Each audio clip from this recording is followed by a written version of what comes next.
Rajeshri Venkatramanan, reading 120 words English shorthand dictation.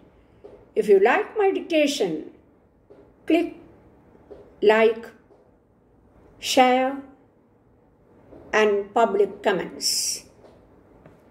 Okay, we can start. The state governments must deal with delinquent traders effectively and quickly. Every district should have one or more judicial magistrates enjoying special powers. They should dispose of the cases the same day or at the most in 2 days. There should be no prolonged procedures for hearing witnesses and recording evidence. Unless this was done, no scheme of controls and rationing could succeed. At the summary trial, heavy fines should be imposed and traders' licenses cancelled. All shops should be licensed and it should be ensured that they sell food grains at fixed prices. Any breach should be dealt with effectively and immediately, and such shops should be closed.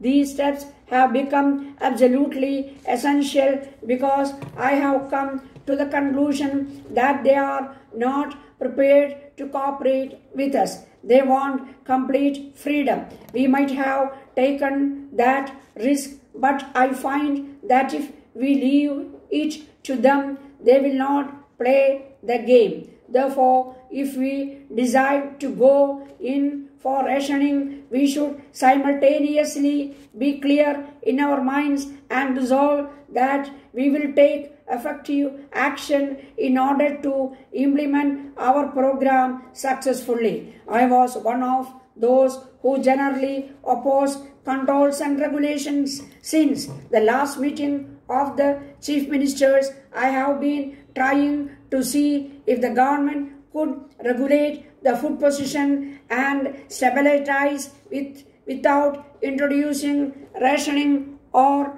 controls. This has not happened. It has therefore become essential that they should take the present situation into consideration and decide upon the future line of action. Although controls might lead to corruption, they have to choose the lesser evil. Once they take over the distribution of food grains into their hands, they have to make it a success. It is essential that Bombay and Calcutta should have complete control and rationing. Calcutta is more or less controlled and Bombay has also to do the same thing.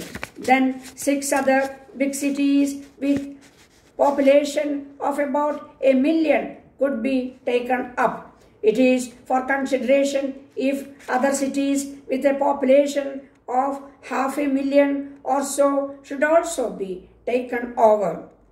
We need not take half-hearted steps. Either we do not have any kind of regulation, or if we have any regulation, we should enforce it effectively. I suggest this because I can see that things are going to be difficult in the months to come. We have to take a long range view, and in the next 8 or 9 months we have to take special measures, extra steps, so that we can slightly improve our position during this period. I do not take a pessimistic view. I feel that the government would certainly be in a better position to meet the needs and requirements of the people in a year or so. I am aware that cordoning of the cities might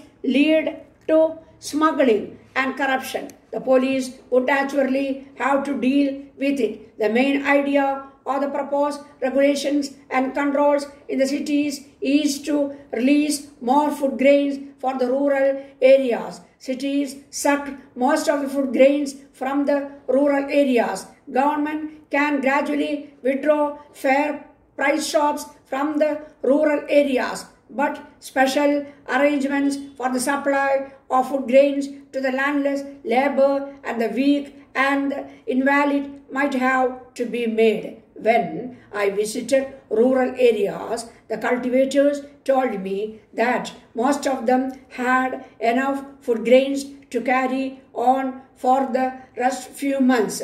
It was stated that the bigger Kisans had ordered a good deal with the money given to them by the traders. They were perhaps thinking of waiting till the month of January so that they could get higher prices along with food grain items like cloth, vanaspati, vegetable oil and sugar also be controlled. These items could be mentioned in the food cards or separate cards to be issued. The states had done very little to regulate the prices of matches, cycle tires and such items. This could be easily done through the manufacturers or their agents. We must deal with them firmly in this matter and they must cooperate with us. It is not difficult for them. They can just cancel the license of their agents if the latter charge more than the prices fixed by the manufacturers. But we have not moved in that matter at all, and the people have naturally suffered on that account. If each state thought only of itself, there would be a good deal of cause in the country. On the food front, the needs and requirements of the country as a whole have always been considered. It is of high importance that surplus states should consider now that they are going to feed the country. Surplus states should consider now they are going to feed the country must take some risk. It would create a very difficult situation.